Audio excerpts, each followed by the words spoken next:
ಒಂದು ಕ್ಷಣ ಯೋಚಿಸೋಣ. ಆ ಲಾರ್ಡ್ ಆಫ್ ದ ರಿಂಗ್ಸ್ ಕಥೆ ಗೊತ್ತಲ್ವಾ? ಹೌದು, ಖಂಡಿತ.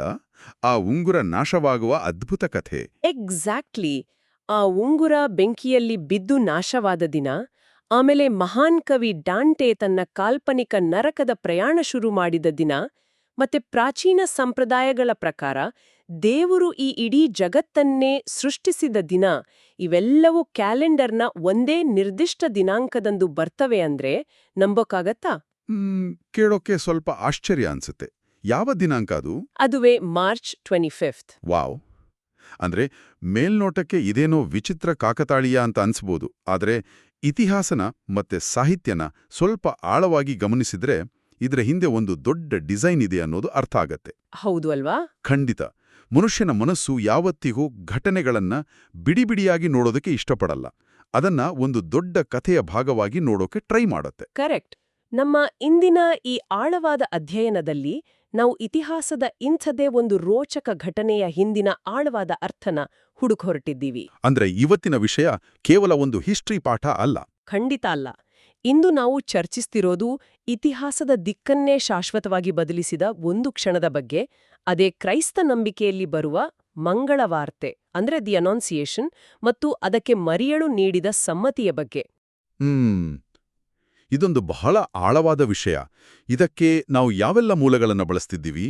ಈ ಚರ್ಚೆಗಾಡಿ ನಾವು ಸಾಕಷ್ಟು ವಿಭಿನ್ನ ಮೂಲಗಳನ್ನ ರೆಫರ್ ಮಾಡ್ತಿದ್ದೀವಿ. ಲೈಕ್ ಧಾರ್ಮಿಕ ಮಾರ್ಗಸೂಚಿಗಳು, ಪೋಪ್ ಫ್ರಾನ್ಸಿಸ್ ಅವರ ಪ್ರವಚನಗಳು, ಆಮೇಲೆ ವೆರಿಟಾಸ್ ಜರ್ನಲ್ನಂತಹ ಐತಿಹಾಸಿಕ ಲೇಖನಗಳು, ಚರ್ಚ್ ಪಿತಾಮಹರ ದೇವತಾಶಾಸ್ತ್ರದ ವಿಶ್ಲೇಷಣೆಗಳು, ಮತ್ತು ನಮ್ಗೆಲ್ಲರಿಗೂ ಅರ್ಥ ಆಗೋ ಹಾಗೆ ಭಾನುವಾರದ ಶಾಲೆಯ ಅದೇ ಸಂಡೇ ಸ್ಕೂಲ್ನ ಸರಳ ಪಾಠಗಳನ್ನ ಕೂಡ ನಮ್ಮ ಅಧ್ಯಯನಕ್ಕೆ ಬಳಸ್ಕೊಳ್ತಿದ್ದೀವಿ.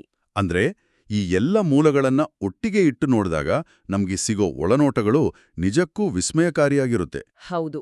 ಮರಿಯಳ ಆ ಒಂದು ಚಿಕ್ಕ ಹೌದು ಅನ್ನೋ ಪದದ ಹಿಂದಿರುವ ಮನೋವಿಜ್ಞಾನ ಏನಿತ್ತು, ಅದರ ಐತಿಹಾಸಿಕ ತೂಕ ಎಷ್ಟು, ಮತ್ತೆ ಆ ನಮ್ಮ ಜೀವನದ ಗೊಂದಲಗಳ ನಡುವೆಯೂ ನಂಬಿಕೆ ಇಡೋದು ಅಂದ್ರೆ ನಿಜಕ್ಕೂ ಅರ್ಥ ಏನೋ ಅನ್ನೋದನ್ನ ಬಿಡಿಸಿ ಹೇಳೋದೇ ಇಂದಿನ ನಮ್ಮ ಮುಖ್ಯ ಗುರಿ. ಖಂಡಿತ. ಇದನ್ನ ಒಂದೊಂದಾಗಿ ಬಿಡಿಸ್ತಾ ಹೋಗೋಣ. ಲೂಕನ ಸುವಾರ್ತೆಯಲ್ಲಿ ಬರೋ ಈ ಘಟನೆ ಅಂದ್ರೆ ದೇವದೂತ ಗಬ್ರಿಯೇಲನು ಮರಿಯಳ ಬಳಿ ಬಂದು ಆಕೆ ಯೇಸುವಿಗೆ ಜನ್ಮ ನೀಡಲಿದ್ದಾಳೆ ಅಂತ ತಿಳಿಸೋ ಕಥೆ ಸಾಮಾನ್ಯವಾಗಿ ಎಲ್ರಿಗೂ ಗೊತ್ತಿರೋದೆ. ಹೌದು, ಅದೊಂದು ಪರಿಚಿತ ಕಥೆ. ಆದ್ರೆ ಘಟನೆ ಏನು ಅಂತ ಚರ್ಚೆ ಮಾಡೋ ಮುನ್ನ ನಾವು ಸ್ಟಾರ್ಟಿಂಗ್ನಲ್ಲಿ ಪ್ರಸ್ತಾಪಿಸಿದ ಆ ದಿನಾಂಕದ ಬಗ್ಗೆಯೇ ಇನ್ನಷ್ಟು ಆಳವಾಗಿ ನೋಡೋಣ ಅನ್ಸುತ್ತೆ. ಮಾರ್ಚ್ 25 ಬಗ್ಗೆ ಅಲ್ವಾ? ಎಕ್ಸಾಕ್ಟ್ಲಿ. ಮಾರ್ಚ್ 25 ಕೇವಲ ಒಂದು ಕ್ಯಾಲೆಂಡರ್ ದಿನಾಂಕ ಅಲ್ಲ, ಅದಕ್ಕೊಂದು ಬೃಹತ್ ಐತಿಹಾಸಿಕ ಮತ್ತು ಕಾವ್ಯಾತ್ಮಕ ತೂಕ ಇದೆ. ಹೌದು. ವೆರಿಟಾಸ್ ಜರ್ನಲ್ನ ವಿಶ್ಲೇಷಣೆ ನೋಡಿದ್ರೆ ಪ್ರಾಚೀನರ ಆಲೋಚನಾಲಹರಿ ಎಷ್ಟು ಅದ್ಭುತವಾಗಿತ್ತು ಅಂತ ಗೊತ್ತಾಗುತ್ತೆ. ಭೌಗೋಳಿಕವಾಗಿ ನೋಡಿದ್ರೆ ಮಾರ್ಚ್ 25 ವಸಂತ ಋತುವಿನ ಸಮರಾತ್ರಿ ಹಗಲು. ಅಂದ್ರೆ ಹಗಲು ಮತ್ತು ರಾತ್ರಿಗಳು ಸಮನಾಗಿರೋ ದಿನ ಅಲ್ವಾ? Spring equinox. ಕರೆಕ್ಟ್. ಇದು ಪ್ರಕೃತಿಯಲ್ಲಿ ಹೊಸ ಆರಂಭದ ಸಂಕೇತ. ಆಮೇಲೆ ಪ್ರಾಚೀನ ಹೀಬ್ರೂ ಮತ್ತು ಕ್ರೈಸ್ತ ಸಂಪ್ರದಾಯಗಳ ಪ್ರಕಾರ ಇಡೀ ಪ್ರಪಂಚ ಸೃಷ್ಟಿಯಾಗಿದ್ದೇ ಇದೇ ಮಾರ್ಚ್ 25ರಂದು. ವಾವ್! ಪ್ರಪಂಚದ ಸೃಷ್ಟಿ. ಇಷ್ಟೇ ಅಲ್ಲ, ಆದಾಮ್ ಮತ್ತು ಹವ್ವಳ ಪತನ, ಆಮೇಲೆ ಇಸ್ರಾಯೇಲಿಯರು ಕೆಂಪು ಸಮುದ್ರನ ದಾಟಿದ್ದು, ಅಬ್ರಹಾಮನು ತನ್ನ ಮಗ ಇಸಾಕನನ್ನ ಬಲಿದಾನ ಮಾಡೋಕೆ ಮುಂದಾಗಿದ್ದು, ಮತ್ತು ಅತ್ಯಂತ ಮುಖ್ಯವಾಗಿ ಯೇಸುವಿನ ಶಿಲುಬೆಗೇರುವಿಕೆ ಅಂದ್ರೆ ಗುಡ್ ಫ್ರೈಡೆ, ಎಲ್ಲವೂ ಇದೇ ಮಾರ್ಚ್ 25ರಂದೇ ನಡೆದಿದೆ ಅಂತ ಐತಿಹಾಸಿಕ ನಂಬಿಕೆಗಳು ಹೇಳ್ತವೆ. ಇದು ನಮ್ಮ ಸಾಮಾನ್ಯ ಲಾಜಿಕ್ಕಿಗೆ ಸ್ವಲ್ಪ ಮೀರಿದ ವಿಚಾರ ಅನ್ಸುತ್ತೆ. ಅಂದ್ರೆ ಆಧುನಿಕ ಕಾಲದಲ್ಲಿ ನಾವು ಹಿಸ್ಟ್ರಿನ ಒಂದು ಎಕ್ಸೆಲ್ ಶೀಟ್ ಥರ ನೋಡ್ತೀವಿ. ಯಾವ ವರ್ಷ, ಯಾವ ದಿನಾಂಕ, ಎಷ್ಟು ಗಂಟೆಗೆ ಘಟನೆ ನಡೀತು ಅಂತ ಲೆಕ್ಕ ಹಾಕ್ತೀವಿ. ಹೌದು, ನಾವು ಫ್ಯಾಕ್ಟ್ಸ್ ಬಗ್ಗೆ ಹೆಚ್ಚು ತಲೆ ಕೆಡಿಸ್ಕೊಳ್ತೀವಿ. ಆದ್ರೆ ಪ್ರಾಚೀನರು ಇತಿಹಾಸನ ಕೇವಲ ಶುಷ್ಕ ಅಂಕಿಅಂಶಗಳ ಪಟ್ಟಿಯಾಗಿ ನೋಡ್ತಿರ್ಲಿಲ್ಲ ಅಲ್ವಾ? ನಿಖರವಾಗಿ ಹೇಳಿದ್ರಿ. ಅವರಿಗೆ ಇತಿಹಾಸ ಅಂದ್ರೆ ಗಣಿತದ ಸೂತ್ರ ಆಗಿರ್ಲಿಲ್ಲ. ಬದಲಾಗಿ ಅದೊಂದು ಬೃಹತ್ ಕಾವ್ಯ ಆಗಿತ್ತು. ಆಧುನಿಕ ವಿಮರ್ಶಕರು ಇದೆಲ್ಲ ಒಂದೇ ದಿನ ನಡೆಯೋಕೆ ಹೇಗ್ ಸಾಧ್ಯ ಅಂತ ಪ್ರಶ್ನೆ ಮಾಡಬಹುದು. ಖಂಡಿತ ಕೇಳ್ತಾರೆ. ಆದರೆ ಪ್ರಾಚೀನವ ದೃಷ್ಟಿಯಲ್ಲಿ ಸೃಷ್ಟಿ, ಪತನ ಮತ್ತು ವಿಮೋಚನೆ ಎಲ್ಲವೂ ಒಂದೇ ಎಳೆಯಲ್ಲಿ ಸಾಗು ಪ್ರಕ್ರಿಯೆಗಳು. ಎಲ್ಲಿ ಮನುಕುಲದ ಪತನ ಆಯಿತೋ ಅದೇ ದಿನಾಂಕದಂದು ಅದರ ವಿಮೋಚನೆಯೂ ಆರಂಭ ಆಗ್ಬೇಕು ಅನ್ನೋದು ಅವರ ಆಳವಾದ ದಾರ್ಶನಿಕ ನಂಬಿಕೆ ಆಗಿತ್ತು. ಇದು ವಿಶ್ವದ ಒಂದು ಬ್ಯಾಲೆನ್ಸ್ನ ಸೂಚಿಸುತ್ತೆ ಅಲ್ವಾ? ಹೌದು, ಒಂದು ಪರ್ಫೆಕ್ಟ್ ಸಮತೋಲನ.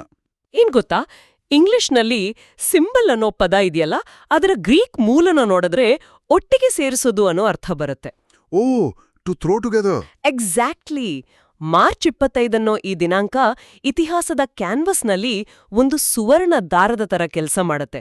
ಇದು ಕೇವಲ ಧಾರ್ಮಿಕ ಘಟನೆಗಳನ್ನಷ್ಟೇ ಅಲ್ಲ, ನಾವು ಮೊದಲೇ ಹೇಳಿದ ಹಾಗೆ ಸಾಹಿತ್ಯದ ಘಟನೆಗಳಾದ ಟೋಲ್ಕಿಯನವರ ಕಾದಂಬರಿಯ ಉಂಗುರ ನಾಶ, ಡ್ಯಾಂಟೆಯ ಪ್ರಯಾಣ, ಅಷ್ಟೇ ಯಾಕೆ ಗ್ರೀಕ್ ಸ್ವಾತಂತ್ರ್ಯ ಸಂಗ್ರಾಮದ ಆರಂಭ, ಸ್ಕಾಟ್ಲೆಂಡ್ನ ರಾಜ ರಾಬರ್ಟ್ಸ್ ದ ಬ್ರೂಸ್ ಕಿರೀಟಧಾರಣೆ, ಹೀಗೆ ಎಲ್ಲವನ್ನೂ ಒಟ್ಟಿಗೆ ಸೇರಿಸುತ್ತೆ. ಇವೆಲ್ಲವೂ ಯಾವುದೋ ಒಂದು ರೀತಿಯಲ್ಲಿ ಅಂಧಕಾರದಿಂದ ಬೆಳಕಿನ ಕಡೆಗಿನ ಪ್ರಯಾಣದ ಸಂಕೇತಗಳು ಅನ್ಸುತ್ತೆ. ಖಂಡಿತ. ಮತ್ತೆ ಇದೇ ಹಿನ್ನೆಲೆಯಲ್ಲಿ ನಾವು ಮಂಗಳವಾರ್ತೆಯ ಘಟನೆಯನ್ನ ನೋಡ್ಬೇಕು. ಬ್ರಹ್ಮಾಂಡದ ಸೃಷ್ಟಿ ಮತ್ತು ವಿಮೋಚನೆಯಂಥ ಬೃಹತ್ ಘಟನೆಗಳು ನಡೆದ ಈ ದಿನಾಂಕದಂದು ದೇವದೂತನು ಒಬ್ಬ ಸಾಮಾನ್ಯ ಮನುಷ್ಯಳ ಬಳಿ ಬಂದು ಮಾತಾಡ್ತಾನೆ ಅಂದ್ರೆ ಆ ಘಟನೆ ಎಷ್ಟು ವೈಭವದಿಂದ ಕೂಡಿರಬೇಕು ಅಂತ ನಾವು ಎಕ್ಸ್ಪೆಕ್ಟ್ ಮಾಡ್ತೀವಿ. ಹೌದಲ್ವಾ? ರೋಮ್ನಂಥ ದೊಡ್ಡ ಸಾಮ್ರಾಜ್ಯದ ರಾಜಧಾನಿಯಲ್ಲಿ ಯಾವುದಾದ್ರೂ ಅರಮನೆಯಲ್ಲಿ ಚಿನ್ನದ ಸಿಂಹಾಸನದ ಮೇಲೆ ಕೂತಿರೋ ರಾಣಿಯ ಬಳಿ ಈ ಘಟನೆ ನಡಿಬೇಕಿತ್ತು ಅಂತ ನಮ್ಮ ತರ್ಕ ಹೇಳುತ್ತೆ. ಆದ್ರೆ ವಾಸ್ತವ ಸಂಪೂರ್ಣವಾಗಿ ತದ್ವಿರುದ್ಧ ಆಗಿತ್ತು. ಸೇಂಟ್ ಆಂಡ್ರೂಸ್ ಚರ್ಚ್ನ ಮೂಲಗಳು ಈ ಐರನಿನ ಬಹಳ ಚೆನ್ನಾಗಿ ವಿವರಿಸ್ತವೆ.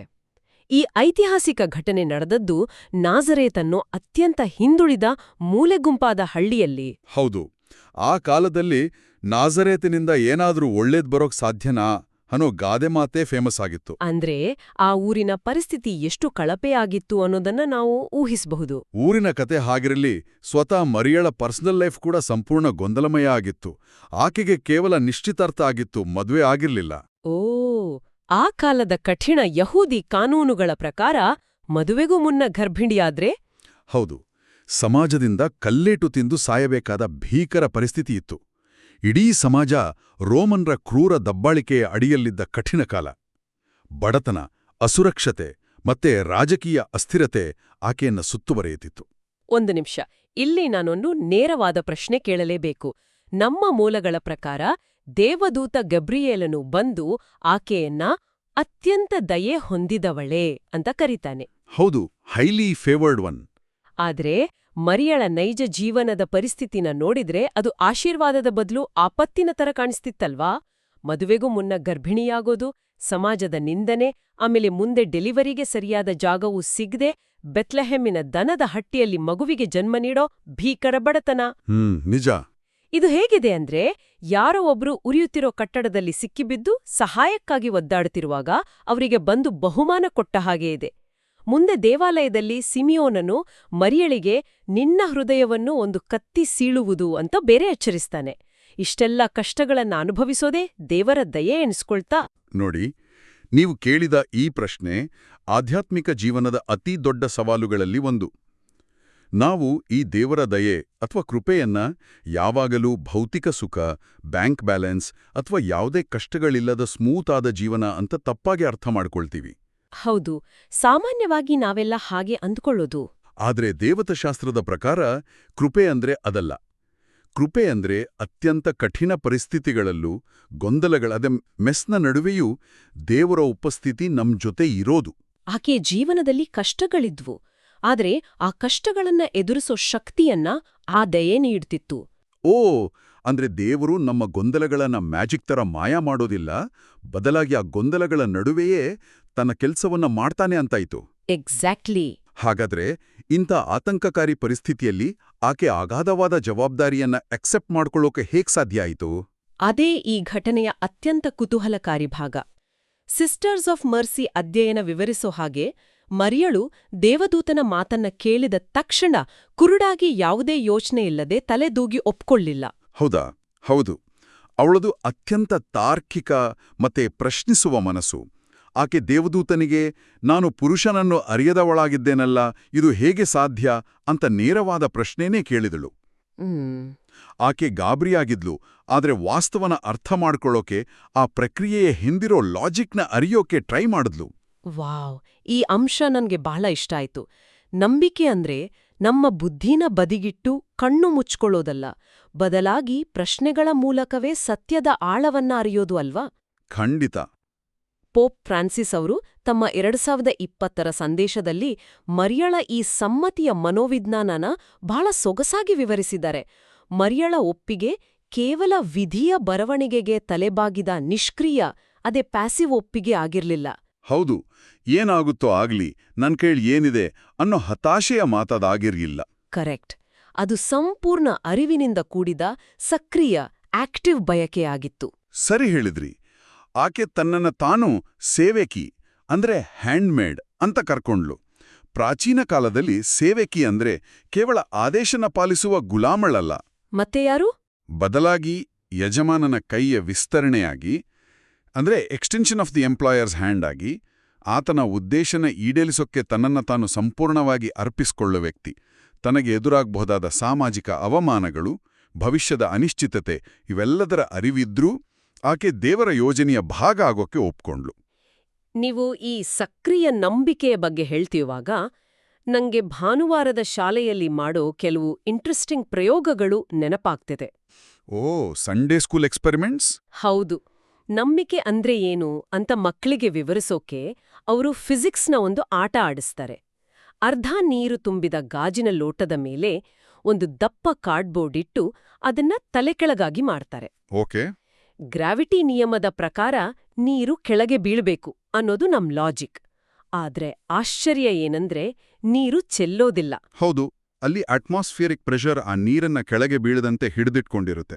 ಖಂಡಿತ.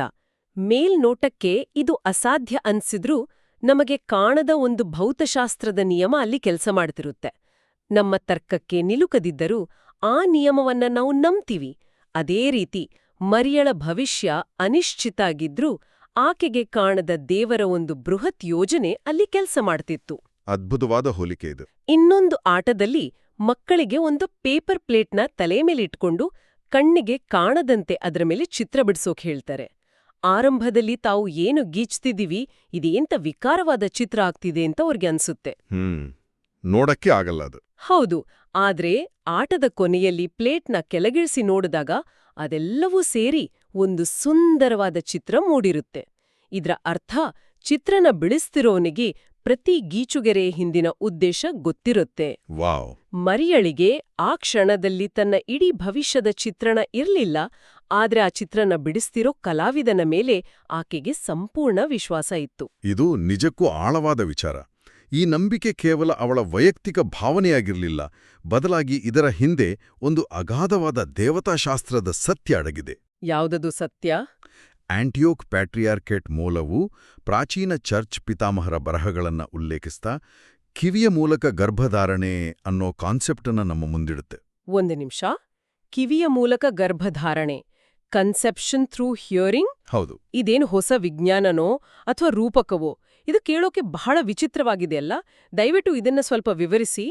ಇದು ಪ್ರಾಚೀನರ ಜಗತ್ತನ್ನ ನೋಡುವ ದೃಷ್ಟಿಕೋನನ ಅರ್ಥ ಮಾಡ್ಕೊಂಡ್ರೆ ಮಾತ್ರ ಕ್ಲಿಯರ್ ಆಗುತ್ತೆ. ಟರ್ಟ್ಯುಲಿಯನ್ ಮತ್ತು ಸಿರಿಯಾದ ಸೈಂಟ್ ಎಫ್ರೇಮ್ ಅನ್ನೋ ಪ್ರಾಚೀನ ದಾರ್ಶನಿಕರು ಇದನ್ನು ವಿವರಿಸ್ತಾರೆ. ಪ್ರಾಚೀನ ಕಾಲದಲ್ಲಿ ಮಾತು ಅಥವಾ ಶಬ್ದ ಅಂದ್ರೆ ಕೇವಲ ಗಾಳಿಯಲ್ಲಿ ತೇಲಿ ಹೋಗೋ ಸೌಂಡಲ್ಲ, ಮಾತಿಗೆ ಭೌತಿಕವಾದ ಶಕ್ತಿ ಇರುತ್ತೆ ಅಂತ ಅವರು ನಂಬಿದ್ರು. ಓ, ಭೌತಿಕ ಶಕ್ತಿ. ಹೌದು. ದೇವ್ರು ಬೆಳಕಾಗಲಿ ಅಂತ ಮಾತಾಡಿದ ತಕ್ಷಣವೇ ಅಲ್ಲಿ ಬೆಳಕು ಸೃಷ್ಟಿಯಾಯಿತು. ಅಂದ್ರೆ ದೇವರ ಮಾತು ಕೇವಲ ಇನ್ಫಾರ್ಮೇಷನ್ ಅಲ್ಲ, ಅದು ಸೃಷ್ಟಿಯ ಶಕ್ತಿ. ಓಹೋ, ಅಂದ್ರೆ ಶಬ್ದವು ರಿಯಾಲಿಟಿನ ಸೃಷ್ಟಿಸುವ ಒಂದು ಮಾಧ್ಯಮ ಅಂತಾಯ್ತು. ನಿಖರವಾಗಿ. ಇದನ್ನೇ ಅವರು ಮೊದಲ ಮಹಿಳೆ ಹವ್ವಳಿಗೆ, ಅದೇ ಈವ್ಗೆ ಹೋಲಿಸ್ತಾರೆ. ಏದೇನ್ ತೋಟದಲ್ಲಿ ಹವ್ವಳು ಸರ್ಪದ ಸುಳ್ಳು ಮಾತನ್ನ ಕೇಳಿದಳು. ಆ ಸುಳ್ಳನ್ನ ಅವಳು ತನ್ನ ಕಿವಿಯ ಮೂಲಕ ಒಳಗೆ ತೆಗೆದುಕೊಂಡು ನಂಬಿದಾಗ ಅವಳೊಳಗೆ ಪಾಪದ ಬೀಜ ಬಿತ್ತಲ್ಪಟ್ಟಿತು ಮತ್ತು ಅದು ಇಡೀ ಜಗತ್ತಿಗೆ ಸಾವನ್ನು ತಂತು. ಆದರೆ ನೂತನ ಹವ್ವಳಾದ ಮರಿಯಳು ದೇವದೂತನ ಸತ್ಯದ ಮಾತನ್ನ ಕೇಳುವ ಮೂಲಕ ದೇವರ ವಾಕ್ಯವನ್ನ ತನ್ನೊಳಗೆ ಸ್ವೀಕರಿಸಿದ್ಲು. ವಾವ್, ಎಂಥ ಕಾಂಟ್ರಾಸ್ಟ್ ಇದು. ಹೌದು. ಆಕೆ ಆ ಮಾತನ್ನ ನಂಬಿ ಒಪ್ಪಿಕೊಂಡ ತಕ್ಷಣವೇ ಆ ದೇವರ ವಾಕ್ಯವು ಆಕೆಯ ಗರ್ಭದಲ್ಲಿ ಭೌತಿಕವಾಗಿ, ಜೀವವಾಗಿ, ಮಾಂಸವಾಗಿ ರೂಪುಗೊಳ್ತು. ಹವ್ವಳ ಕಿವಿಗಳು ಸಾವಿಗೆ ಬಾಗಿಲಾದರೆ ಮರಿಯಳ ಕಿವಿಗಳು ಜೀವಕ್ಕೆ ಬಾಗಿಲಾದವು ಅನ್ನೋದೇ ಈ ಕಾವ್ಯಾತ್ಮಕ ಸತ್ಯ. ಬೆರಗುಗೊಳಿಸುವ ವಿಚಾರ ಇದು. ಆಕೆ ಕೇವಲ ಒಂದು ಮೆಸೇಜ್ನ ಕೇಳಿಸ್ಕೊಳ್ಳಿಲ್ಲ, ಬದಲಾಗಿ ಸ್ವತಃ ಸೃಷ್ಟಿಕರ್ತನನ್ನೇ ತನ್ನೊಳಗೆ ಬರಮಾಡ್ಕೊಂಡ್ಲೋ. ಖಂಡಿತ. ಸೇಂಟ್ ಬರ್ನಾರ್ಡ್ ಆಫ್ ಕ್ಲೇರ್ವೋ ಅವರ ಬರಹನ ಓದುವಾಗ ಈ ಕ್ಷಣದ ತೀವ್ರತೆ ಎಷ್ಟಿತ್ತು ಅನ್ನೋದು ನಮ್ಗೆ ಅರಿವಾಗುತ್ತೆ. ಅವ್ರು ಹೇಳೋ ಹಾಗೆ ಮರಿಯಳಿಗೆ ದೇವದೂತನು ಆ ಸಂದೇಶನ ನೀಡಿದಾಗ ಭೂಮಿ, ಆಕಾಶ, ಪಾತಾಳ ಎಲ್ಲವೂ ಸ್ತಬ್ಧವಾಗಿತ್ತಂತೆ. ಹೌದು, ಎಂಟೈರ್ ಯೂನಿವರ್ಸ್ ವೇಟ್ ಮಾಡ್ತಿತ್ತು. ಕಣ್ಣೀರಿನಿಂದ ಕಾಯುತ್ತಿದ್ದ ಆದಾಮ, ಅಬ್ರಹಾಂ, ದಾವಿದ ಸೇರಿ ಇಡೀ ಮಾನವ ಕುಲವೇ ಅವಳ ಒಂದು ಸಣ್ಣ ಹೌದು ಅನ್ನೋ ಉತ್ತರಕ್ಕಾಗಿ ಉಸಿರು ಬಿಗಿ ಹಿಡಿದು ಕಾಯ್ತಿತ್ತಂತೆ. ಹೌದು, ಇದು ಮನುಷ್ಯನ ಸ್ವಾತಂತ್ರ್ಯಕ್ಕೆ ದೇವರು ಕೊಡೋ ಅಗಾಧವಾದ ಬೆಲೆನ ತೋರಿಸುತ್ತೆ. ಇಡೀ ಬ್ರಹ್ಮಾಂಡದ ಒಡೆಯನಾಗಿದ್ರೂ ದೇವರು ಅವಳ ಮೇಲೆ ಬಲವಂತದಿಂದ ಈ ಜವಾಬ್ದಾರಿನ ಹೇರ್ಲಿಲ್ಲ. ಇದು ನನಗೆ ಹೇಗನ್ಸುತ್ತೆ ಅಂದ್ರೆ, ಒಂದು ದೊಡ್ಡ ಸಂಗೀತ ಕಾರ್ಯಕ್ರಮದಲ್ಲಿ ನುರಿತ ಮ್ಯೂಸಿಕ್ ಡೈರೆಕ್ಟರ್ ಒಬ್ಬ ಅದ್ಭುತವಾದ ಸಿಂಫನಿನ ಬರ್ದಿದ್ದಾನೆ. ಓಕೆ. ಆದ್ರೆ ಆ ಸಂಗೀತದ ಅತ್ಯಂತ ಮುಖ್ಯವಾದ ಕ್ಲೈಮ್ಯಾಕ್ಸ್ ಭಾಗನ ನುಡಿಸೋಕೆ ಒಬ್ಬ ಸಾಮಾನ್ಯ ವಿದ್ಯಾರ್ಥಿನಿನ ವೇದಿಕೆ ಮೇಲೆ ಕರೆದು ನಿಲ್ಲಿಸಿದಾನೆ. ಆ ನಿರ್ದೇಶಕನು ತಾನೇ ಬಲವಂತವಾಗಿ ಅವಳ ಕೈಯಿಂದ ವಾದ್ಯನ ನುಡಿಸೋದಿಲ್ಲ. ಕರೆಕ್ಟ್. ಬದಲಾಗಿ ಆಕೆ ತನ್ನ ಇಚ್ಛೆಯಿಂದ, ತನ್ನ ಫ್ರೀಡಮ್ಮಿಂದ ಆ ವಾದ್ಯನ ಕೈಗೆತ್ತುಕೊಂಡು ನುಡಿಸ್ತಾಳ ಅಂತ ಇಡೀ ಸಭಾಂಗಣವೇ ಕಾಯ್ತಿರೋ ಹಾಗೆ. ದೇವರು ಅವಳ ಕೈ ಹಿಡಿದು ಬಲವಂತ ಮಾಡಲ್ಲ, ಆಕೆಗೆ ಸಂಪೂರ್ಣ ಆಯ್ಕೆಯ ಸ್ವಾತಂತ್ರ್ಯನ ಕೊಡ್ತಾನೆ. ಅತ್ಯುತ್ತಮವಾದ ಹೋಲಿಕೆ ಇದು. ಪೋಪ್ ಫ್ರಾನ್ಸಿಸ್ ಅವರು ತಮ್ಮ 2023ರ ಪ್ರವಚನದಲ್ಲಿ ಹೇಳೋ ಹಾಗೆ, ಪವಿತ್ರಾತ್ಮವು ಮರಿಯಳ ಮೇಲೆ ಒಂದು ತಂಪಾದ ಶ್ಯಾಡೋನಂತೆ, ಅದೇ ಶ್ಯಾಡೋ ತರ ಬರುತ್ತೆ. ನೆರಳಿನಂತೆ. ಹೌದು. ಮರುಭೂಮಿಯ ಕಡು ಬಿಸಿಲಿನಲ್ಲಿ ಒಂದು ಮರ ಹೇಗೆ ಯಾರಿಗೂ ನೋವು ಮಾಡದೆ ಆಶ್ರಯ ನೀಡುವ ನೆರಳಾಗತ್ತೋ, ಹಾಗೆ ದೇವರು ತನ್ನ ಪ್ರೀತಿಯಿಂದ ಅವಳನ್ನ ಆವರಿಸ್ತಾನೆ ಹೊರತು ಅವಳ ಅಸ್ತಿತ್ವನ ಅಥವಾ ಸ್ವಾತಂತ್ರ್ಯನ ಎಂದಿಗೂ ಕಸಿದುಕೊಳ್ಳೋದಿಲ್ಲ. ಬಹಳ ಸೆನ್ಸಿಟಿವ್ ಆದ ಪಾಯಿಂಟ್ ಇದು. ದೇವರ ಪ್ರೀತಿ ಯಾವಾಗ್ಲೂ ಮೃದುವಾಗಿರುತ್ತೆ, ಅದು ಪ್ರೀತಿಯಿಂದ ಇನ್ವೈಟ್ ಮಾಡುತ್ತೆ. ಆಕೆಯ ಸಮ್ಮತಿ ಇಡೀ ಮಾನವಕುಲದ ಪರವಾಗಿ ನೀಡಿದ ಸಮ್ಮತಿಯ ಪ್ರತೀಕ ಆಯಿತು. ನಾವು ಇಲ್ಲಿಯವರೆಗೆ ಚರ್ಚೆ ಮಾಡಿದ್ದು ನಿಜಕ್ಕೂ ರೋಮಾಂಚನಕಾರಿಯಾಗಿದೆ. ಇತಿಹಾಸನ ಬೆಸೆಯುವ ಆ ಕಾವ್ಯಾತ್ಮಕ ದಿನಾಂಕ, ಕಿವಿಯ ಮೂಲಕ ಗರ್ಭಧಾರಣೆಯ ದೇವತಾಶಾಸ್ತ್ರ, ಆಳ ಇವೆಲ್ಲವೂ ಸರಿ. ಆದ್ರೆ ಇದು ಇಂದಿನ ನಮ್ಮ ಆಧುನಿಕ ಜೀವನಕ್ಕೆ ಹೇಗೆ ಅನ್ವಯ ಆಗತ್ತೆ? ನಾವು ದಿನನಿತ್ಯ ಟ್ರಾಫಿಕ್ನಲ್ಲಿ ಓಡಾಡುವ, ಬಿಲ್ ಕಟ್ಟುವ, ಆಫೀಸ್ ಕೆಲಸ ಮಾಡೋ ವಾಸ್ತವದ ಜಗತ್ತಿನಲ್ಲಿ 2000 ವರ್ಷಗಳ ಹಿಂದಿನ ಈ ಘಟನೆ ನಮ್ಗೇನ್ ಹೇಳುತ್ತೆ? ಇದು ಕೇವಲ ಗತಕಾಲದ ಪುಟಗಳಲ್ಲಿ ಅಡಗಿರೋ ಘಟನೆ ಅಲ್ಲ, ಬದಲಾಗಿ ಚರ್ಚ್ನ ಜೀವಂತ ಆಚರಣೆಯಲ್ಲಿ ಇಂದಿಗೂ ಮುಂದುವರಿಯುತ್ತಿರೋ ಸತ್ಯ. ಅದ್ಹೇಗೆ? ಉದಾಹರಣೆಗೆ 2024ರ ಪ್ರಾರ್ಥನಾ ಮಾರ್ಗಸೂಚಿಗಳನ್ನ, ಅದೇ ಲಿಟರ್ಜಿಕಲ್ ಗೈಡ್ಲೈನ್ಸ್ನ ಗಮನಿಸಿ. ಚರ್ಚ್ ಈ ಘಟನೆನ ಎಷ್ಟು ಸೀರಿಯಸ್ ಆಗಿ ಪರಿಗಣಿಸುತ್ತೆ ಅಂದ್ರೆ, ಒಂದು ವೇಳೆ ಮಾರ್ಚ್ 25ರ ಈ ಮಂಗಳವಾರ್ತೆಯ ಹಬ್ಬ ಯೇಸುವಿನ ಕಷ್ಟಗಳ ಮತ್ತು ಮರಣದ ಸ್ಮರಣೆಯಾದ ಪವಿತ್ರ ವಾರದಲ್ಲಿ, ಅಂದ್ರೆ ಹೋಲಿ ವೀಕ್ನಲ್ಲಿ ಬಂದ್ರೆ, ಚರ್ಚ್ ಆ ಆಚರಣೆನ ನೇರವಾಗಿ ಏಪ್ರಿಲ್ 8ಕ್ಕೆ ಪೋಸ್ಟ್ಪೋನ್ ಮಾಡುತ್ತೆ. ಓಹ್, ಹಬ್ಬದ ದಿನಾಂಕವನ್ನೇ ಮುಂದೂಡುತ್ತಾರಾ? ಇದಕ್ಕೆ ನಿರ್ದಿಷ್ಟವಾದ ಕಾರಣ ಏನಾದ್ರೂ ಇದೆಯಾ? ಖಂಡಿತ. ಇದರ ಹಿಂದಿರೋ ಉದ್ದೇಶ ಅತ್ಯಂತ ಸ್ಪಷ್ಟವಾಗಿದೆ.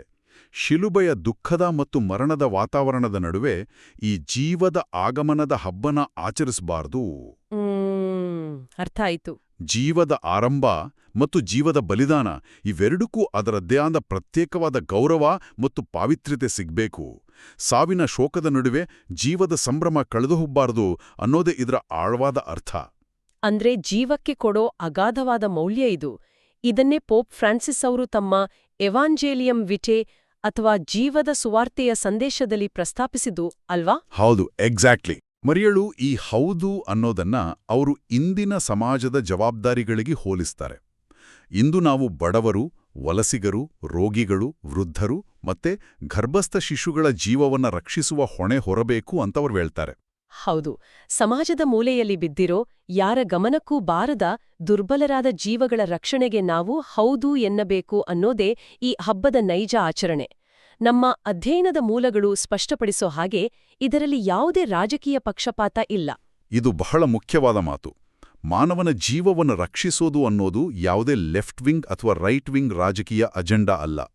ಅದು ಅಪ್ಪಟ ಮಾನವೀಯತೆಯ ಕರೆ. ಖಂಡಿತ. ಮರಿಯಳು ಗೊಂದಲಮಯ ಪರಿಸ್ಥಿತಿಯಲ್ಲಿದ್ರೂ ಜೀವಕ್ಕೆ ಹೇಗೆ ಒಪ್ಪಿಗೆ ಸೂಚಿಸಿದ್ಲೋ ಹಾಗೆ ನಾವು ಸಹ ಇತರರ ಕಷ್ಟಕರ ಪರಿಸ್ಥಿತಿಗಳನ್ನು ನೋಡಿ ಮುಖ ತಿರುಗಿಸದೆ ಅವರಿಗೆ ಆಶ್ರಯ ನೀಡಬೇಕು. ಇದಕ್ಕೆ ಪೂರಕವಾಗಿ 2020ರ ಸಂದೇಶದಲ್ಲಿ ಪೋಪ್ ಫ್ರಾನ್ಸಿಸ್ ಅವರು ಇನ್ನೊಂದು ಪ್ರಾಯೋಗಿಕ ಎಚ್ಚರಿಕೆನ ನೀಡ್ತಾರೆ.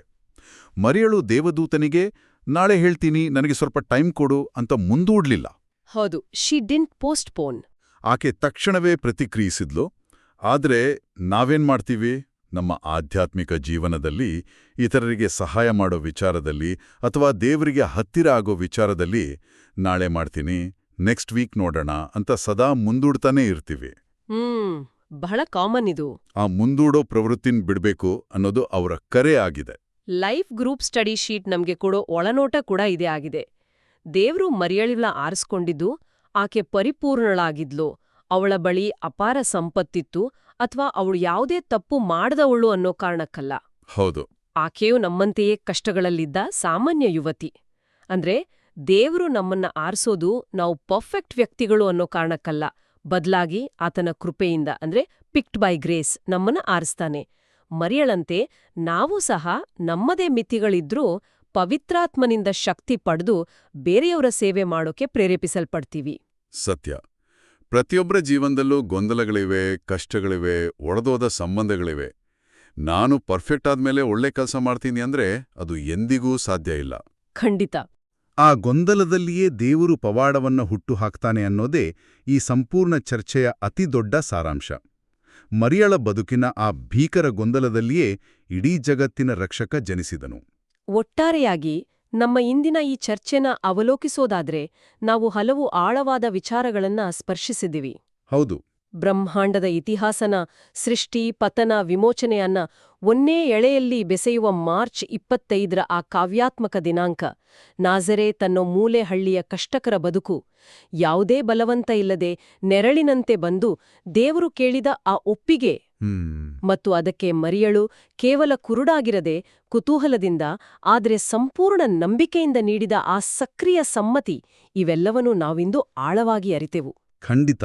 ಇತಿಹಾಸನ ಶಾಶ್ವತವಾದಿ ಬದಲಿಸಿದ ಆ ಘಟನೆ ಇಂದಿಗೂ ನಮಗೆ ನಂಬಿಕೆ, ಸ್ವಾತಂತ್ರ್ಯ ಮತ್ತೆ ದೇವರ ಕೃಪೆಯ ನೈಜ ಅರ್ಥವನ್ನ ಕಲಿಸ್ತಾನೇ ಇದೆ. ನಮ್ಮ ಈ ರೋಚಕವಾದ ಚರ್ಚೆಯ ಅಂತ್ಯದಲ್ಲಿ ನಾವು ಸ್ಟಾರ್ಟಿಂಗ್ನಲ್ಲಿ ಮಾತಾಡಿದ ಆ ವಿಚಾರಕ್ಕೆ ವಾಪಸ್ ಬರೋಣ. ಇತಿಹಾಸ ಕೇವಲ ಗಣಿತ ಅಲ್ಲ, ಅದೊಂದು ನಿರಂತರವಾಗಿ ನಡೀತಿರೋ ಕಾವ್ಯ. ಹೌದು. ಇಡೀ ಮಾನವಕುಲದ ಭವಿಷ್ಯವು ಅಂದು ನಾಜರೇತಿನ ಒಬ್ಬ ಸಾಮಾನ್ಯ ಯುವತಿಯ ಸರಳವಾದ ಹೌದು ಅನ್ನೋ ನಿರ್ಧಾರದ ಮೇಲೆ ನಿಂತಿತ್ತು. ಇದನ್ನ ಇಂದು ನಮ್ಮ ಜೀವನಕ್ಕೆ ಅಪ್ಲೈ ಮಾಡಿ ನೋಡೋಣ. ಖಂಡಿತ ನೋಡ್ಲೇಬೇಕು.